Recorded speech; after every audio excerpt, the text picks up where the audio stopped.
Hi guys, welcome back to my YouTube channel.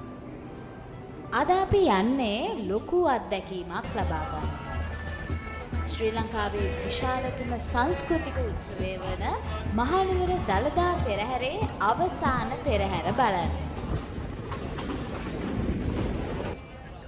අද දිනේ නම් අපි දෙන්නට එකම එක අරමුණයි තියෙන්නේ. ඒ තමයි පෙරහැරේ හැම ලස්සන මොහොතක්ම අපේ ඇස්වලට දැක බලා ගන්න එක.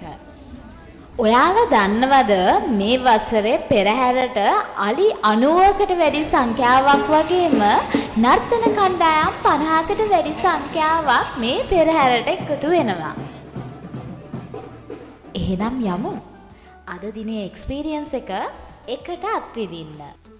අමතක නොකර subscribe කරලා එකට එකතු වෙන්න තවත් මේ වගේ වීඩියෝස් බලන්න.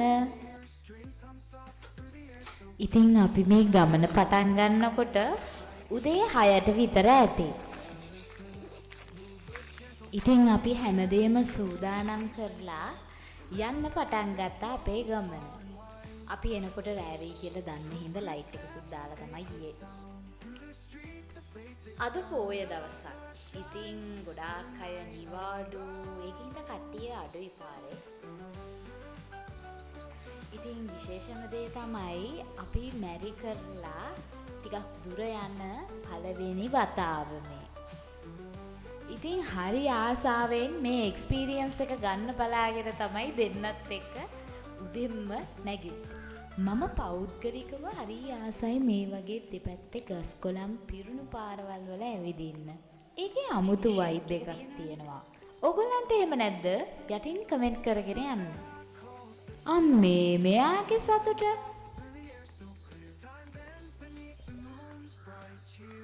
ඔන්න අපි නිව්ඩාවර් ටවුන් එකට ආවා. ඔය පේන බස් එකෙන් තමයි අපි පානදුරට යන්න ඕනේ. ඔන්න ඉතින් අපි ඊළඟට බස් එකට නැග්ගා.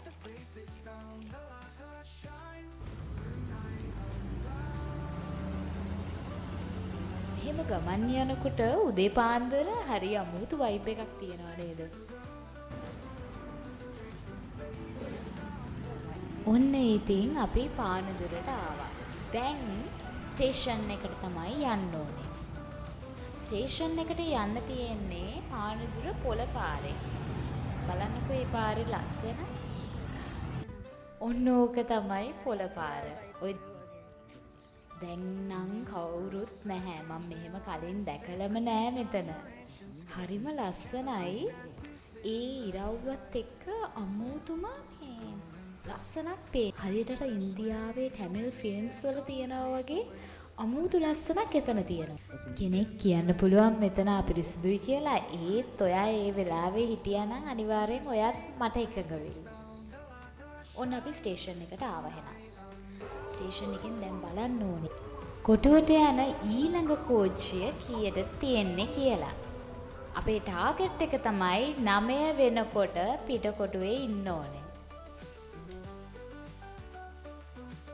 මං ඒකට හේතුව පස්සේ කියන්න.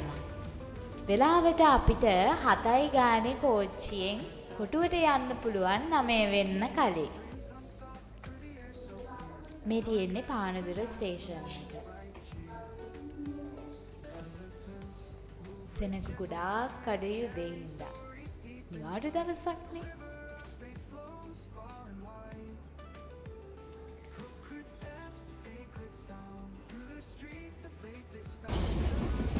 ඔන්න ඉතින් කෝච්චිය පිටත් වුණා. සාමාන්‍යයෙන් අපි මේ කෝච්චියේ යනකොට කිසිම වෙලාවක ඉඳගෙන යන්නේ නැහැ. අපි ගොඩාක් දුරට කෝච්චියේ දොරක් ගාව අල්ලගෙන එතනට වෙලා දෙන්නත් එක්ක කතා කර කර මුහුදේ ලස්සන බල බල තමයි අපි හැමදාම යන්නේ. ඉතින් අදත් ඒ වගේම අපි දෙන්න ඒ වගේ තැනක් අල්ලගෙන සතුටින් කතා කර කර යන ගමන ගැන විස්තර කියා. ඔන්න ඉතින් අපි කොළඹට ආවා.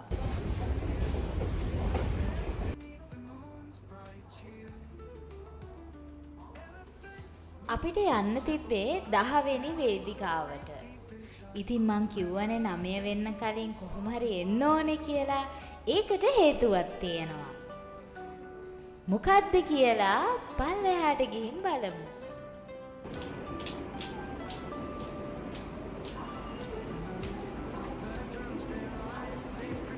අපි වගේම ගොඩාක් කට්ටිය බලාගෙන ඉන්නවා එතන අද මහනුවර පෙරහැර බලන්න.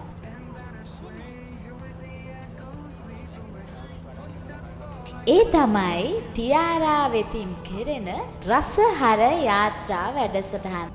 පෙරහැර බලන්න එන අයට කිසිම කරදරයක් නැතුව මහනුවරට යන්න පුළුවන් විදිහට ඒගොල්ලන් කෝච්චි වෙනම වෙන් කරලා තිබ්බා. මාත් මේක දැනගත්තේ TikTok එකේ. විශේෂම දේ තමයි ඒගොල්ලන් ප්‍රවේශ පත්‍ර වලට කිසිම මුදලක් අය කරන්නේ නෑ මේ දවස්වල. ඉතින් ඔය තමයි මේ ප්‍රවේශ පත්‍ර. මේකේ රස කතා තව ගොඩක් තියෙනවා. අපි බලමු අනිත් ටිකත්. මේක ප්‍රමෝෂන් වීඩියෝ එකක් නෙමෙයි. මේක අපේ පෞද්ගලික අත්දැකීම් උදේ පාන්දර අම්මලා තාත්තලා පවුල් පිටින් ඇවිල්ලා අපි එන්න කලින් ඉඳන්ම ඉඳලා තියෙනවා.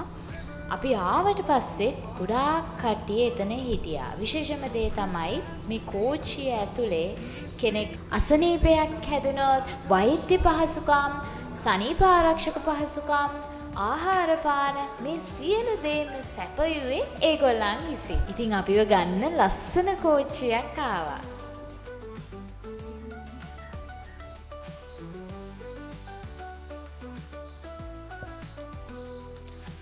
ඔන්න අපි යන්න පිටත් වුණා. ඒගොල්ලන් අපිට හරිම කෝච්චි පෙට්ටියෙන් පෙට්ටියට ඇවිල්ලා ඒගොල්ලන් පෙරහැර පිළිබඳව ඒගොල්ලන්ගේ සේවාවන් පිළිබඳව විස්තරාත්මකව අපිට කියලා දුන්නා. එතකොට තමයි මා දැනගත්තේ මේ වසරේ මේ දළදා පෙරහැර පවත්වන්නේ 1775 වෙනි වරට කියලා. ඉතින් නිකද්ද මේක ලංකාවේ විශාලතම සංස්කෘතික මංගල්‍යය කියලා කියන්නේ. මේ තමයි මම දැකපු ලස්සනම දේ.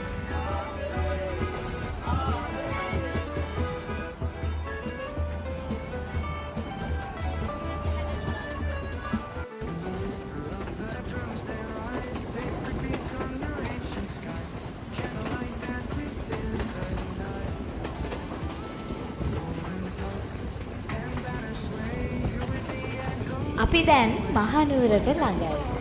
බලන්න මේ පරිසරයේ ලස්සන.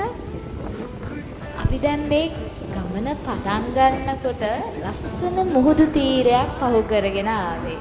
දැන් බලන්න රූස්ස ගස් වලින් පිරුණු ලොකු ඈතින් පේන කඳු මීදුම්. මට වචන වලින් නම් විස්තර කරන්න අමාරුයි මගේ ඇස් දෙකෙන් දැක්කේ සුන්දරත්වය. ඔන්න අපි මහනුවරට ආවා. මේ තමයි අපි ගියේ කෝච්චිය.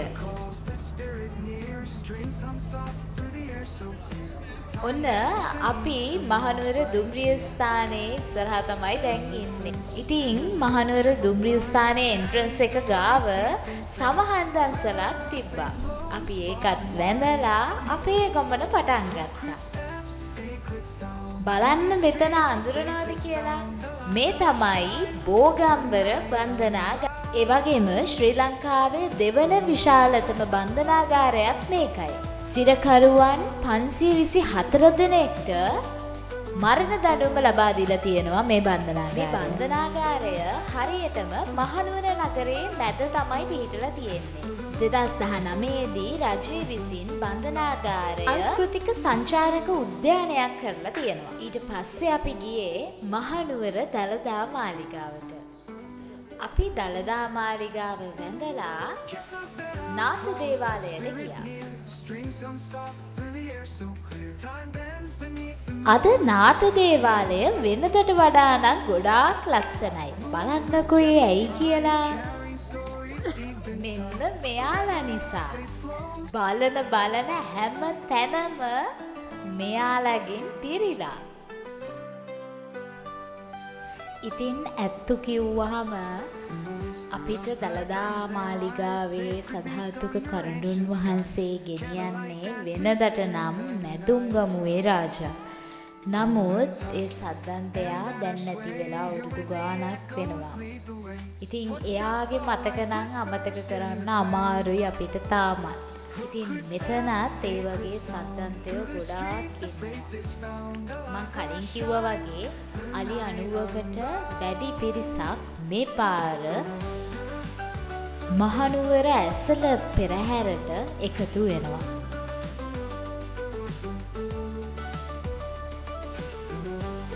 ඔයාලා දන්නවද මේ සද්දන්තයන්ට දළදා පෙරහැර කියන්නේ ඉතාමත් සුවිශේෂී දෙයක්.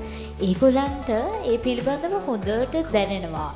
සාමාන්‍යයෙන් අලියා ඇතා කියන්නේ ගොඩක් සංවේදී හදවතක් තියෙන සතෙක්. මේ පෙරහැරේ විශේෂ තැනක් ගන්නවා අලි ඇතුම් සම්බන්ධයෙන් කටයුතු වලට. ඒ සම්බන්ධයෙන් වෙනම පශු වෛද්‍යවරු කණ්ඩායමක් ඉන්නවා මොවුන්ගේ සෞඛ්‍ය තත්ත්වය පිළිබඳව බලන්න. මාලිගාවේ ඇත්පන්තියත් එක්ක තවත් අනෙක් ප්‍රදේශවලින් පැමිණි ඇතුන් විශාල ප්‍රමාණයක් දළදා පෙරහැරට එකතු වෙනවා.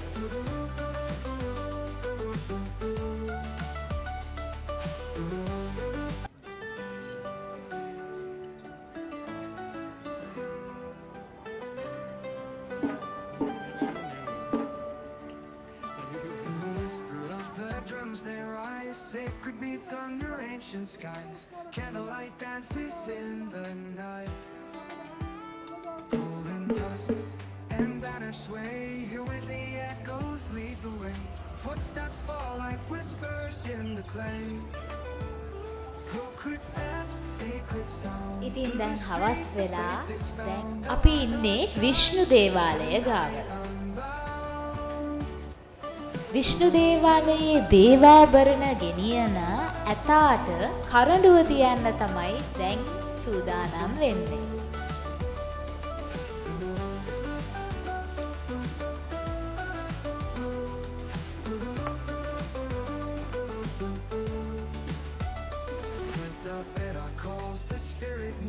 Strings hum soft through the air so clear. Time bends beneath the moon's bright cheer. Elephants move with gentle pride, carrying stories deep inside. A river of faith flows far and wide. Sacred steps, sacred sound. Through the streets the faith is found. The light shines, the night unbound.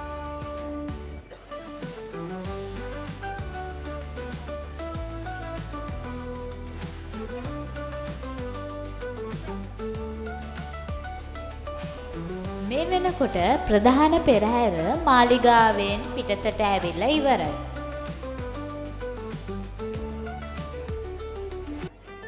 අපි ඉතින් තැනින් තැනට ගිහින් පෙරහැර බැලුවා.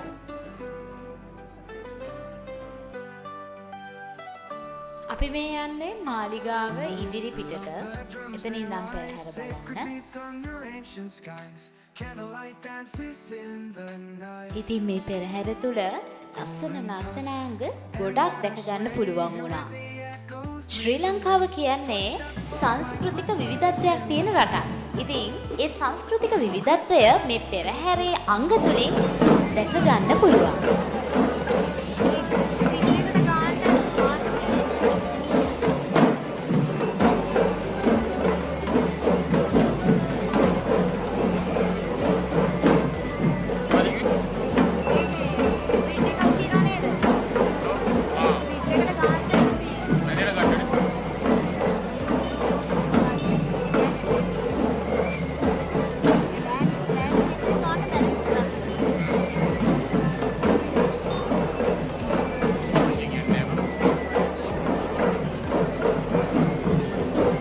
හරි පෙරහැර ඉවර වෙනකොට එකමාර දෙක විතර වුණා අපිට ට්‍රේන් එක මිස් වුණා.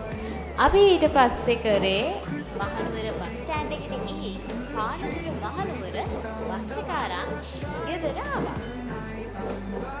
මේ විදිහට එදා දවස් ඉවරුණා අපි ගෙදර යනකොට පාන්දර 5යි. තවත් ලස්සන vlog එකකින් අපි හමු වෙමු. මතක ඇතුව සබස්ක්‍රයිබ් කරලා අපේ පවුලට එකතු වෙන්න.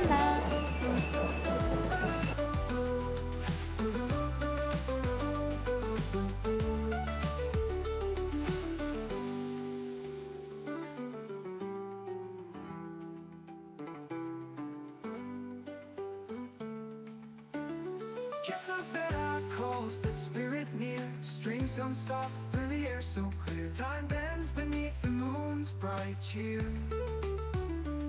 Elephants move with gentle pride, carrying stories deep inside. A river of faith flows far and wide. Crooked steps, sacred sound. Through the streets the faith is found alive.